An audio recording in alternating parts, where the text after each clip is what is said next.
How to check booking confirmation in Agoda. In order to check your Agoda booking confirmation, look for an email sent within 30 days of booking, 30 minutes of booking, or you want to contact hotel voucher. So what you want to do is, alternatively, you could also do this. Open up your Agoda app onto your device, after which you can just go to My Trip. There you could also see your confirmation as well. But if you cannot find it in the app, you just want to make sure to check the email that is associated with your Agoda app. So go to your email, after which you just want to make sure to go ahead and tap onto the menu bar.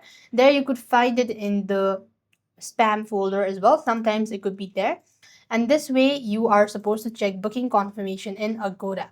So that is how you will be able to check the booking confirmation. If you cannot find one, you could just contact the hotel voucher, or you could also check other informations, or you could also check your SMS. Sometimes it could be there as well. So this is how you're supposed to check booking confirmation in Agoda. I hope the video was helpful.